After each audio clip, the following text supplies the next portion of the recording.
Welcome back students. Physics का next chapter हम शुरू कर रहे हैं, that is force and laws of motion. तो first of all we have to define force. तो फोर्स को हम डिफाइन करते हैं, force is an entity which when applied on a body changes or tends to change the body's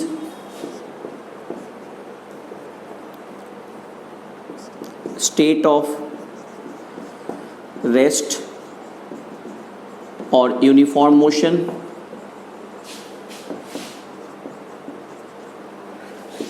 direction of motion,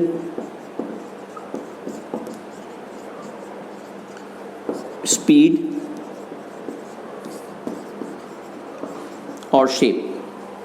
समझते हैं इसको। Force एक factor है, एक एंटिटी है जो किसी ऑब्जेक्ट पे लग करके हम सिंपल वे में बोल सकते हैं उसको उसकी सिचुएशन में चेंज लाता है या फिर चेंज लाने की कोशिश करता है। दोनों ही केसेस में हम बोलेंगे force is applied. For example अब ये चेंज देखिए किस किस तरह की हो सकती है। It can change the state of rest और यूनिफॉर्म मोशन। अगर एक ऑब्जेक्ट मान लो रेस्ट में है, हमने उस पर फोर्स लगाया और उसमें फिर मोशन क्रिएट हो गई, तो दैट इज फोर्स। एक हमारे पास बॉल है, दिस इज़ अ बॉल, इसको हमने हिट किया और बॉल में मोशन क्रिएट हो गई, बॉल यहाँ पे आ गई। तो ऑब्वियसली जो ऑब्जेक्ट रेस्ट में थी वो फिर मूवमेंट में उसमें मूवमेंट क्रिएट हो गई, मोशन में आ गई। अगर एक ऑब्जेक्ट ऑलरेडी मोशन में है, ये ऑब्जेक्ट मान लो ऑलरेडी मोशन में है और मैं इसमें इधर से एक फोर्स लगा रहा हूँ, मैंने इस पर इधर से एक फोर्स लगाया, ऑब्जेक्ट रुक गई, तो जो ऑब्जेक्ट यूनिफॉर्म मोशन में थी वो फिर रेस्ट की सिचुएशन में आ गई। तो फोर्स की वजह से किसी ऑब्जेक्ट में, अगर एक ऑब्जेक्ट रेस्ट में है तो रेस्ट से वो यूनिफॉर्म मोशन में आ सकती है, और अगर ऑलरेडी वो मोशन में है तो फिर रेस्ट में आ सकती है। It can change the direction of motion. मान लो ऑब्जेक्ट एक पर्टिकुलर स्पीड से जा रही है, एक इस डायरेक्शन में जा रही है, मैंने इस पे इधर से फोर्स लगाया और काफ़ी ज़्यादा फोर्स लगा, ऑब्जेक्ट पर रुक गई और फिर ऑब्जेक्ट की मूवमेंट जो हुई वो दूसरी डायरेक्शन में शुरू हो गई। एक मेरे पास बॉल आ रही है और मैंने उसको रोक करके दोबारा उसमें किक मारी, तो उस कंडीशंस पे क्या हुआ, या फिर बॉल ऐसे अगर आ रही है और मैंने फिर से उसको रिवर्स डायरेक्शन में उसमें किक मारी, तो जो बॉल इस डायरेक्शन से आ रही है उसकी डायरेक्शन ऑफ मोशन चेंज हो गई, दूसरी डायरेक्शन में चली गई। तो it can change the direction of motion also and it can change the speed of the body. एक ऑब्जेक्ट मान लो, this is an object which is going travelling at 5 metre per second की speed से, मैंने इस पर force लगाया, पीछे से तेज़ धक्का दिया, the speed will change, speed change होकर के मान लो अब ये 10 मीटर पर सेकेंड हो गई। अपोजिट इसकी कंडीशन हम देखते हैं, object already 5 metre per second की स्पीड से जा रही है, मैंने अपोजिट डायरेक्शन से फोर्स लगाया, मैंने इसको अपोजिट डायरेक्शन से फोर्स लगाया, अब इसकी स्पीड चेंज हो गई, डायरेक्शन भी चेंज हो गई और स्पीड भी चेंज हो गई। 5 मीटर पर सेकेंड के बजाय इसकी 3 मीटर पर सेकेंड हो गई, 2 मीटर पर सेकेंड हो गई। तो it can change the speed and it can change the shape of the body. एक रबर है, मैं उसको दबाता हूँ तो उसकी शेप चेंज हो जाती है, फिर जब मैं छोड़ता हूँ फिर वो अपने नॉर्मल शेप में आ जाता है। घर में आपने देखा होगा चपाती बनाने के लिए आटे को हम गूंथते हैं, तो आटे को गूंथने के टाइम पे क्या होता है, जब जब हम उससे फोर्स लगाते हैं तो उसकी शेप चेंज होती है। आपके पास एक रबर बैंड है, आप उसको स्ट्रेच करते हैं, उसकी शेप चेंज हो जाती है। स्प्रिंग है, आप उसको स्ट्रेच करते हैं, उसकी शेप चेंज हो जाती है। तो फोर्स एक एंटिटी है, एक फैक्टर है, जिस तरह की चेंजेस लाता है या लाने की कोशिश करता है। दोनों ही सिचुएशन हो सकती है। अब तक जो भी हमने एग्जाम्पल देखे उसमें क्या हुआ, चेंज आपको नजर आई, बट अगर चेंज नहीं भी हो रही तो भी force is applied. Force and applied and work done both are different thing. जैसे मान लो हमारे पास एक ऑब्जेक्ट है,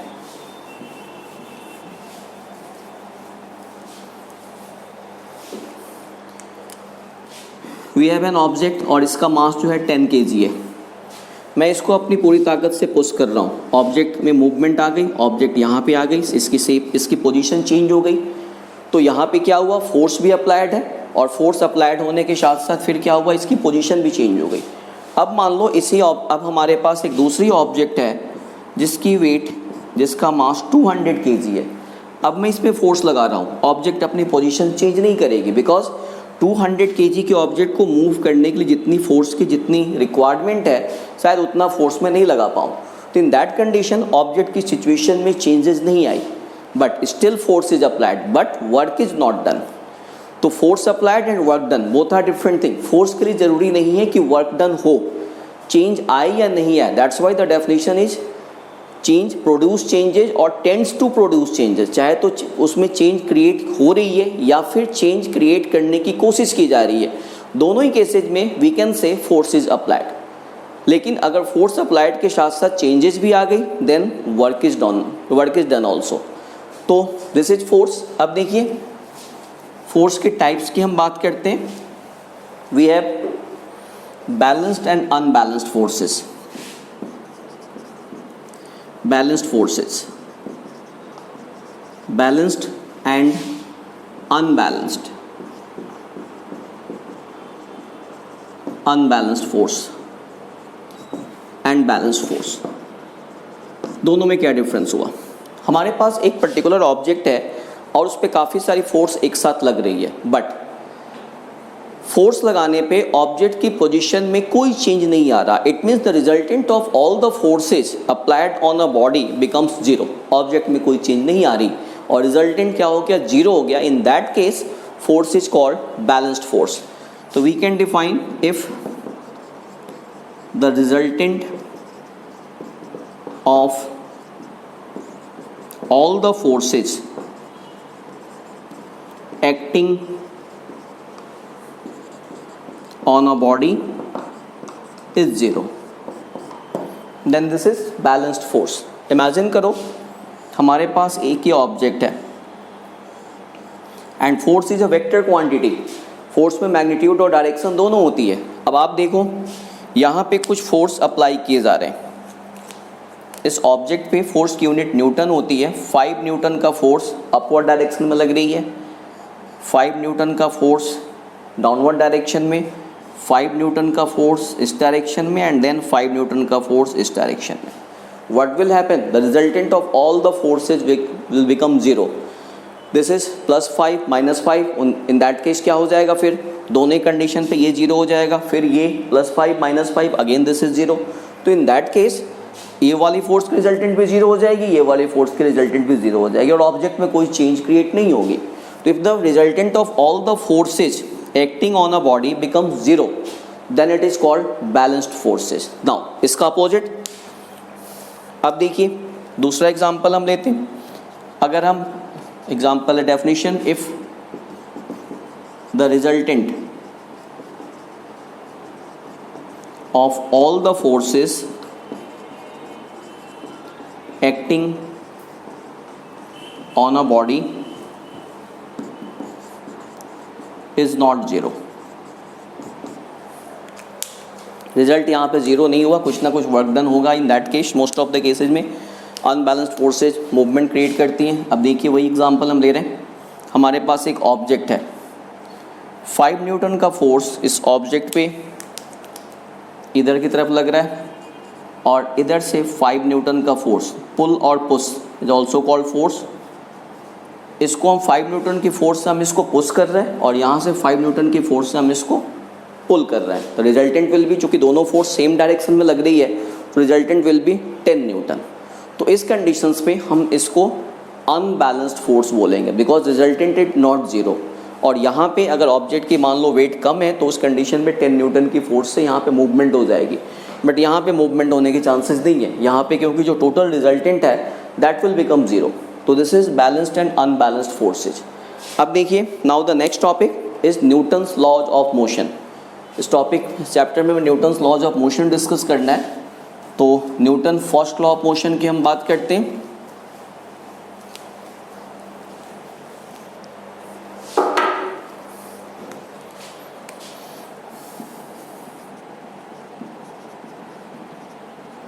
Newton's first law of motion. चलिए पहले हम इसकी स्टेटमेंट लिखते हैं। Newton first law of motion की स्टेटमेंट पहले तो पहले इसके हम स्टेटमेंट देखते हैं। तो according to Newton first law of motion, a body will remain in its state of uniform motion or rest unless acted upon by an external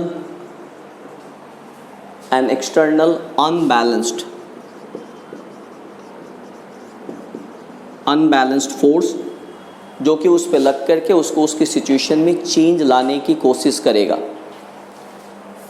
unbalanced force to change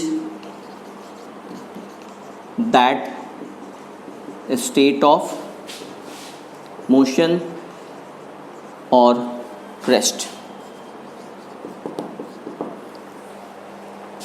तो a body will remain in its state of uniform motion or rest unless acted upon by an external unbalanced force to change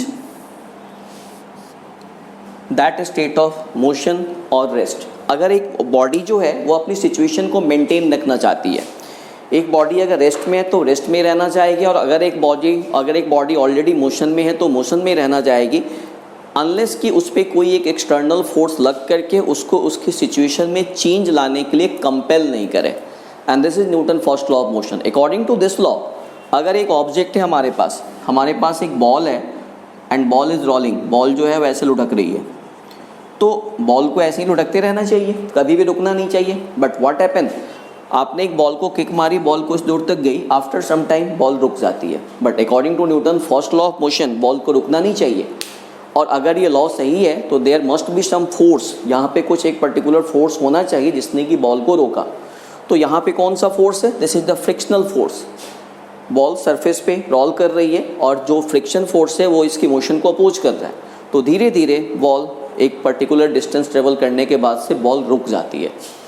ये depend करेगा surface पे. अगर surface काफ़ी smooth है तो friction force कम होगी तो बॉल काफ़ी लंबी डिस्टेंस ट्रेवल करेगी. लेकिन सरफेस अगर रफ है उस कंडीशन पे फिर फ्रिक्शन फोर्स ज़्यादा होगी और बॉल जल्दी रुक जाएगी.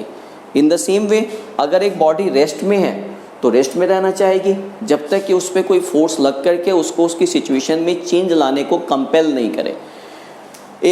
अब मान लो बॉल रेस्ट में है, रेस्ट में रहना चाहेगी, लेकिन जैसे ही मैंने उसको किक मारी तो एक एक्सटर्नल अनबैलेंस्ड फोर्स उस पर अप्लाई किया गया. अब बॉल में क्या होगी? मूवमेंट शुरू हो जाएगी. तो this is Newton first law of motion, जो कि एक ऑब्जेक्ट की सिचुएशन में चेंज लाता है. जो एक ऑब्जेक्ट जो कि हमें ये बताता है Newton first law of motion कि एक ऑब्जेक्ट अपनी सिचुएशन को हमेशा मेंटेन रखना चाहती है. कब तक? जब तक कि उस पर कोई एक्सटर्नल फोर्स लग के उसको उसकी सिचुएशन में चेंज लाने के लिए कंपेल नहीं करे. अब डे टू डे लाइफ में हमारे पास Newton first law of motion के काफ़ी सारे एग्जाम्पल भरे पड़े हैं. अच्छा, and this property of the body की ये जो बॉडी की प्रॉपर्टी है जिसकी वजह से वो अपनी सिचुएशन को मेंटेन रखना चाहता है, this property of the body is called inertia. This property of the body जिसकी वजह से वो अपने सिचुएशन में किसी भी तरह के चेंज को अपोज कर रहा है, दैट इज इनर्शिया. अब पहले इसके हम एग्जांपल देखते हैं. जैसे मान लो एक हमारे पास ये ट्री है, फ्रूट्स हैं इस पर. अगर हम ट्री ट्रंक को जोर से हिलाते हैं, अगर इतनी ताकत हम में है या कुछ लोग मिलकर के ट्री ट्रंक को जोर से हिलाते हैं, क्या होगा? फल टूट करके फ्रूट्स जो हैं वो टूट के नीचे आने शुरू हो जाते हैं. क्यों ऐसा हुआ? ऐसा इसलिए हुआ कि जैसे ही आपने ट्री ट्रंक को जोर से हिलाना शुरू किया लाइक दिस, तो ट्री ट्रंक तो एकदम से मोशन में आ गया, लेकिन इसके फ्रूट्स जो हैं वो अपनी सिचुएशन को मेंटेन रखना चाहेंगे. वो अपनी सिचुएशन, वो क्या थे, रेस्ट की सिचुएशन को मेंटेन रखना चाहेंगे. एज अ रिजल्ट वो अपनी पोजीशन पे रहना चाहेंगे. लेकिन ट्री में तो क्या हो रही है? वाइब्रेशन हो रही है ट्री ऐसे, तो फिर वो अपनी मूल पोजीशन से, एक्चुअल पोजीशन से क्या होगा? टूट जाएंगे. और टूटने जैसे ही टूटेंगे ग्रेविटेशनल फोर्स की वजह से नीचे आएंगे. और भी एग्जाम्पल, हमारे पास कालीन है एक बड़ी सी, अगर इसमें डस्ट वगैरह आ गया, हम इसको क्या करते हैं? इसको किसी ऊंची जगह पे लटका देते हैं और इसको एक मोटे डंडे से हम जोर जोर से मार रहे हैं. What will happen? अब जैसे ही आप इसको मारोगे तो कालीन में तो ऐसे मूवमेंट शुरू हो गई, लेकिन उसके अंदर के जो डस्ट पार्टिकल हैं वो अपनी पोजीशन को मेंटेन रखना चाहेंगे. एज अ रिजल्ट वो नीचे की तरफ आना शुरू कर देंगे. हमारे पास बुक्स हैं, काफ़ी सारी बुक्स हैं, बुक सेल्फ पे ऐसे बुक्स लगी हुई हैं. इसमें से अगर एक बुक को आप खींचते हैं तो ऊपर वाली बुक नीचे आती है. मोस्टली ये बुक आपके साथ साथ नहीं आएगी. अगेन वही सिचुएशन है ये तो मोशन में आ गई बट ये अपनी सिचुएशन को मेंटेन रखना चाहती है, इसलिए ये बाहर नहीं आती, नीचे आ जाती है। और भी काफ़ी सारे एग्जांपल, हम एक बस पे बैठे हुए हैं, बस फिलहाल रेस्ट में है, एकदम से बस जब मोशन में आती है तो क्या होता है, जैसे ही बस मोशन में आती है हम अपोजिट डायरेक्शन में, हम पीछे की तरफ झुक जाते हैं। ऐसा क्यों हुआ? बिकॉज जैसे बस के साथ हमारी बॉडी का, जैसे ही बस मोशन में आई, हमारी बॉडी का जो वो हिस्सा जो बस की बॉडी के डायरेक्ट कांटेक्ट में है, यानी कि लोअर पोर्शन भी एकदम से मोशन में आ गया। बट ऊपर वाला पोर्शन जो है ये अपनी रेस्ट की सिचुएशन को मेंटेन रखना चाहता है, दैट्स वाई हम पीछे की तरफ झुक जाते हैं। सेम थिंग इसका जस्ट अपोजिट, बस ऑलरेडी मूवमेंट में है, उसके साथ साथ हमारी बॉडी भी मूवमेंट में है। जैसे ही ब्रेक लिया जाता है, हमारा नीचे का जो पोर्शन है बस की बॉडी के साथ एकदम से रेस्ट में आ गया, बट ऊपर वाली जो सिचुएशन है, ऊपर वाला जो पोर्शन है, ये रेस्ट की, ये मोशन की सिचुएशन को मेंटेन रखना चाहता है। एज अ रिजल्ट ये डायरेक्शन ऑफ मोशन के साथ यानी आगे की तरफ झुकते हैं। वैसे ही अगर आप किसी चलती हुई व्हीकल से, ट्रेन से, बस से एकदम से आप जंप लगाते हैं, एक तो ऐसा करना नहीं चाहिए, बट इन केस अगर ऐसा होता है इमरजेंसी सिचुएशन में, तो आपको उसकी डायरेक्शन में दौड़ते हुए जाना चाहिए। आपने एक व्हीकल से, बस से आपने जंप लगाई, बस में ऐसे मूवमेंट हो रही है, जैसे ही आपके पाँव ज़मीन को टच करेंगे ये एकदम से रेस्ट में आएंगे। बट ऊपर वाला जो पोर्शन है ये अपनी मूवमेंट को, अपनी मोशन को मेंटेन रखना चाहेगा। एज अ रिजल्ट आप तेज़ी से आगे की तरफ गिर जाते हैं और ये काफ़ी ज़्यादा फैटल हो सकता है। बट अगर आप जैसे ही आपके पाँव ज़मीन पर टच करते हैं, आप immediate in the direction of बस तेज़ी से आप दौड़ते जाते हैं, तो आपकी पूरी की पूरी बॉडी धीरे धीरे रेस्ट में आएगी, तो फिर डैमेज होने के चांसेस कम है। नाउ तो मैंने बोला this property of the body is called inertia. तो इनर्शिया की वजह से ऐसा होता है, तो इनर्शिया को हम डिफाइन करते हैं। Inertia, the property of the body due to which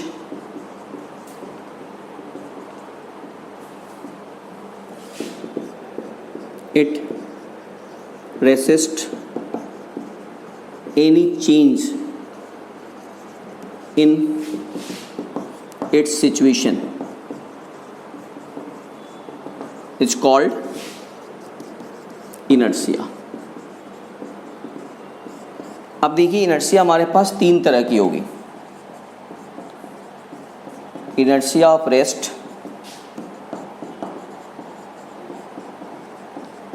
inertia of motion, and the third one is inertia of direction। inertia of rest वही जो हमने देखा, अगर ऑब्जेक्ट रेस्ट में है तो रेस्ट की सिचुएशन को मेंटेन रखना चाहेगी, मोशन में है तो मोशन की सिचुएशन को मेंटेन रखना चाहेगी। नाउ इनर्शिया ऑफ डायरेक्शन समझिए, जैसे हम किसी व्हीकल से जा रहे हैं इस तेज स्पीड से और एकदम से एक हमें शार्प कट लेना पड़ता है, तो अगर हम इस ढंग से, मान लो हमारी कट की डायरेक्शन अगर ऐसे है, तो ड्राइवर या बाकी जो लोग बैठे हैं उसके अपोजिट इस डायरेक्शन में झुक जाते हैं, क्योंकि आपकी एकदम से डायरेक्शन चेंज हुआ, आप इस डायरेक्शन में जा रहे थे और डायरेक्शन चेंज हुआ तो उसका अपोजिट डायरेक्शन में हमारी बॉडी झुक जाती है। That is inertia of direction. और भी एग्जांपल आप ले सकते हैं, समटाइम आपने देखा होगा जैसे कुछ इस तरह से मूविंग एक ऐसे व्हील लाइक स्ट्रक्चर होती है और इस पे जैसे कि कुछ चीज़ों को, जैसे मान लो कैंची चाकू वगैरह को मतलब शार्प किया जाता है उसके एजेस को, तो ये काफ़ी तेज़ चलती है और यहाँ पे आपने कैंची चाकू कुछ भी रखा है उसको शार्प करने के लिए, तो फ्रिक्शन की वजह से इसमें से चिंगारी निकलती है। ये चिंगारी टेंजेंट में हमेशा इधर की तरफ जाएगी, ये इसके साथ नीचे नहीं आएगी। क्यों? That is also due to the inertia of direction. ये डायरेक्शन चेंज हो रही है बट ये अपनी डायरेक्शन को मेंटेन रखना चाहेगा। एज अ रिजल्ट ये इसके साथ नीचे नहीं आएगा, टेंजेंट के वे में जाएगा। तो this is all about Newton first law of motion. Next topic हम नेक्स्ट लेक्चर में डिस्कस करेंगे।